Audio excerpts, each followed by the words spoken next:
Call me Ishmael. Those 3 words would mark the beginning of a journey into madness, into the very heart of obsession itself. My soul was dark, my pockets empty, and my spirit restless. Whenever I felt the world closing in on me, whenever I found myself drawn to funerals and darkness, I knew it was time. Time to escape to the sea. The sea. That endless expanse where men test themselves against nature's fury, where fortunes are made in blood and oil, where legends are born and monsters dwell. I decided to sail on a whaling ship from Nantucket, that legendary island of whalemen and their tales of terror. Little did I know that this voyage would become the most terrifying story ever told upon the ocean's waves. On a bitter December night, I arrived in New Bedford. The wind howled like a wounded beast, and ice covered the streets like frozen tears. I needed shelter, and my meager coins led me to the Spouter Inn. The landlord, Peter Coffin, yes, that was his name, Coffin. An ominous beginning, wouldn't you say? "Sorry, friend," he said with a peculiar grin. "Every bed is full, but I've got one room with a harpooner. You don't mind sharing, do you?" A harpooner, a whale hunter. What choice did I have? But this was no ordinary harpooner. That night, as I lay in bed, the door burst open. In the candlelight, I saw him. His face was covered in dark purple tattoos, intricate patterns that seemed to tell stories of distant, savage lands.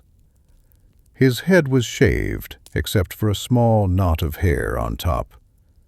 In his hand, he carried a tomahawk and a shrunken head. My blood ran cold. This was Queequeg, a South Seas islander, a cannibal from the Pacific, a man who sold shrunken heads in the streets, and I was supposed to sleep beside him.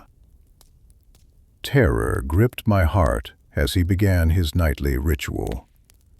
He pulled out a small wooden idol, placed it before the fireplace, and began chanting in a strange, guttural language. He offered it burnt biscuit, smoke rising like prayers to dark gods I couldn't comprehend. Then, without warning, he grabbed his tomahawk, put it between his teeth, and leaped into bed beside me. I screamed. The landlord came running. But something unexpected happened. Queequeg wasn't violent. He was confused. And when the misunderstanding cleared, I saw something in his eyes. Dignity, honor, humanity. That night, I learned a profound lesson. Better to sleep beside an honest savage than a wicked civilized man. We became brothers, not by blood, but by choice. Christmas Day arrived, and Queequeg and I signed on to the Pequod, a whaling ship darkened by years at sea. Its masts stood like crosses against the gray sky. Its sides were stained with the blood and oil of 1,000 hunted whales. The ship's owners, Peleg and Bildad, were hard Quaker men who squeezed every penny. But it wasn't them who commanded my attention. It was the captain they spoke of in whispers, Captain Ahab.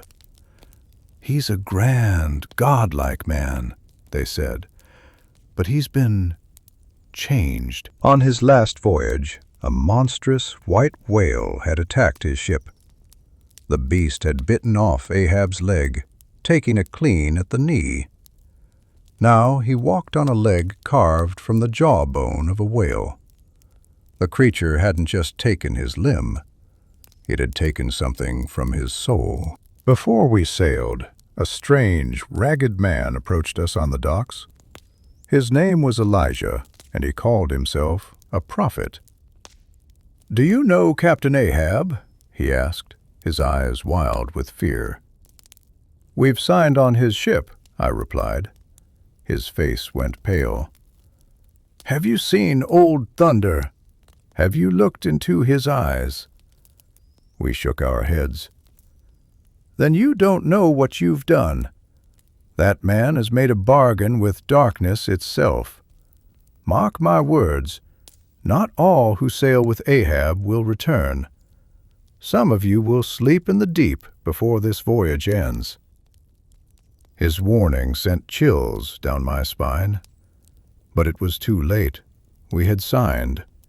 We were bound to the Pequod, bound to Ahab, bound to destiny. For days after we set sail, Captain Ahab remained in his cabin. The crew whispered about him. Some said he was mad. Others said he was a genius. All said he was dangerous. Then, one morning, he appeared. The deck fell silent as he emerged from below. He stood there, tall and rigid, his face marked by a white scar that ran from his hair down his neck, as if he'd been struck by lightning. His whalebone leg thumped against the deck with each step, a sound that would haunt our dreams. His eyes, oh, his eyes. They burned with an intensity that made you look away. This was not a man. This was something forged in fire and tempered in hatred. He stood at the rail, staring at the horizon, saying nothing. But we all felt it. Something terrible was coming. Weeks passed. We hunted whales, filled our barrels with oil. But Ahab seemed uninterested. He paced the deck night and day, his whalebone leg clicking like a death clock. Then one day he called all hands on deck. "Men," he began, his voice like thunder rolling across dark waters. "Do you see this Spanish gold coin?" He held up a golden doubloon and nailed it to the mast. "Whoever spots the white whale first, this is his." The crew murmured in confusion. "What white whale?" asked Starbuck, the first mate, a good and godly man. Ahab's face twisted into something between a smile and a snarl. "Moby Dick!" he roared. "The white whale! The albino monster who took my leg! I've sailed 100,000 miles to find him. I've crossed every ocean, searched every sea, and now we hunt him to the ends of the earth." He slammed his fist on the mast. "That whale, that damned whale is evil incarnate. He doesn't just swim. He thinks. He plans. He attacked me deliberately, viciously, and I swear by the eternal fires, I will have my revenge." The crew was electrified. Ahab's madness was contagious. Starbuck, the voice of reason, stepped forward. "Captain, this is madness. Our job is to hunt whales for oil, not chase one whale for revenge. You'd risk the ship, the crew, all our lives for personal vengeance?" Ahab turned, his eyes blazing. "Yes, I'd strike the sun itself if it insulted me. What is Moby Dick to me? He's not just a whale. He's everything I hate about this cursed world. The injustice, the cruelty, the unknowable evil. And I will hunt him down, even if I have to dive through the gates of hell itself." He raised a harpoon high. "What say you, men? Will you sail with me? Will you hunt the white whale?" The crew, caught in the fever of his madness, roared their approval. "Death to Moby Dick!" Only Starbuck stood silent, his face pale with dread. He knew then what I would later learn. We were no longer on a whaling voyage. We were passengers on a ship steered by vengeance itself, sailing toward doom. The madness takes hold. That night, Ahab gathered the harpooners, Queequeg, Tashtego, the Native American, and Dagu, the towering African. He made them drink from the socket of a harpoon, baptizing their weapons in rum and blood. "We are bound," he declared, "bound by this oath, bound to hunt Moby Dick until we find him or die trying." In the shadows stood Fadala, Ahab's secret companion, a mysterious Asian man with a turban and eyes like a serpent. Some said he was a devil. Others said he was a prophet. But all knew he whispered dark things into Ahab's ear. Fadala spoke a prophecy that night. "Before you die, Captain, you will see 2 hearses upon the sea. The first made of American wood, the second made of wood grown in America. And neither coffin will hold you." Ahab laughed. "Hearses on the ocean? Impossible. Then I am immortal." But I saw the shadow pass over Starbuck's face. Prophecies have a way of coming true in the worst possible manner. Signs and warnings. As we sailed deeper into the Pacific, strange signs appeared. We encountered other whaling ships, and each had a story of Moby Dick. The captain of the Jeroboam warned us. "Turn back. That whale is cursed. He killed 5 of my men." The captain of the Rachel begged us. "Have you seen a small boat? My son was in it. Moby Dick destroyed his whale boat, and now he's lost somewhere on these waters. Please help me search." But Ahab refused. "I search only for the white whale." Even when we met the Delight, its deck shattered, its crew dead, Ahab would not be deterred. The ocean itself seems to warn us. A great storm nearly destroyed us, lightning setting our masts ablaze. But Ahab stood in the electric fire, shouting, "I am Ahab, and I defy you." Killing other whales. We hunted many whales during those months. Each hunt was a battle of life and death. The small boats would row toward massive beasts, and the harpooners would strike. Then came the terrifying ride as the whale dove deep, pulling miles of rope, dragging the boat across the waves in what whalemen called a Nantucket sleigh ride. Blood stained the ocean red. Oil filled our barrels. But none of it mattered to Ahab. He stood at the rail, searching, always searching for that one white shape on the horizon. The crew began to change. Some grew fearful. Others grew as mad as Ahab. The ship became a ghost, haunted by obsession. Starbuck, seeing the doom approaching, even considered killing Ahab. One night he stood outside the captain's cabin, a loaded musket in his hands. One shot, and this madness would end. But he couldn't do it. He lowered the gun and walked away. We were doomed. First day, the white devil appears. Then, one morning, as the sun rose over calm waters, a cry rang out from the masthead. "There she blows! 3 points off the lee bow! A white whale! It's Moby Dick!"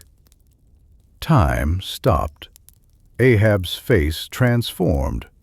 Years of searching, years of dreaming, years of hatred, all focused in that single moment. "Lower the boats," he commanded. "After him. He's mine." We saw him then. Moby Dick, the legendary white whale. He wasn't just large. He was enormous. A mountain of white flesh, scarred from 100 battles, covered in broken harpoons and twisted ropes from previous encounters. His massive head bore the marks of ships he'd destroyed, and when he rose to breathe, his spout shot into the sky like a fountain of defiance. "There's your monster, men!" Ahab shouted. "Row! Row!" The small whaleboats raced toward the beast. Ahab stood in the front of his boat, harpoon raised, his face twisted in unholy joy. First day, the white devil appears. Then, one morning, as the sun rose over calm waters, a cry rang out from the masthead. "There she blows! 3 points off the lee bow! A white whale! It's Moby Dick!" Time stopped. Ahab's face transformed. Years of searching, years of dreaming, years of hatred, all focused in that single moment. "Lower the boats," he commanded. "After him. He's mine." We saw him then. Moby Dick, the legendary white whale. He wasn't just large, he was enormous. A mountain of white flesh, scarred from 100 battles, covered in broken harpoons and twisted ropes from previous encounters. His massive head bore the marks of ships he'd destroyed, and when he rose to breathe, his spout shot into the sky like a fountain of defiance. "There's your monster, men!" Ahab shouted. "Row! Row!" The small whaleboats raced toward the beast. Ahab stood in the front of his boat, harpoon raised, his face twisted in unholy joy. But Moby Dick was no ordinary whale. He turned toward us, his eye finding Ahab, and in that eye, I swear I saw intelligence. This creature knew who we were. He dove. The ocean went silent. Then, without warning, he exploded from beneath Ahab's boat, jaws open wide, teeth like white daggers. The boat shattered like kindling. Men flew through the air, blood mixed with seawater. Ahab was thrown clear, miraculously unhurt. We pulled him from the water, but his eyes never left the spot where Moby Dick had vanished. "Tomorrow," he whispered. "Tomorrow we'll have him." Second day. The battle intensifies.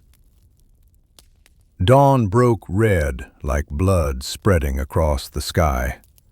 Moby Dick appeared again, as if summoned by Ahab's hatred. This time the chase was even more ferocious. The whale seemed to be playing with us, letting us get close, then smashing our boats with his mighty tail. 3 boats were destroyed, men drowned in the churning waters.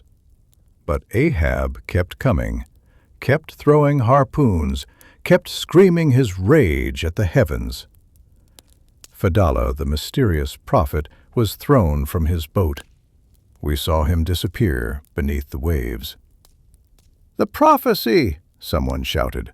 "The first hearse!" But Ahab didn't care. He was beyond reason now, beyond humanity. He was pure vengeance given flesh. Night fell with no victory, only death and destruction in our wake. Third day. The final confrontation.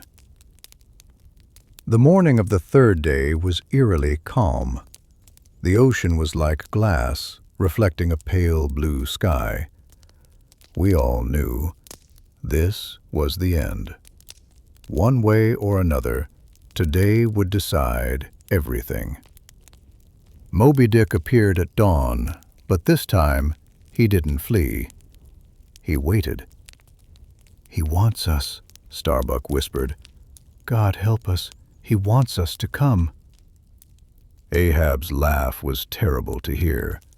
"Yes, he challenges me. Come, men, this is the day we've been sailing toward. Death or glory?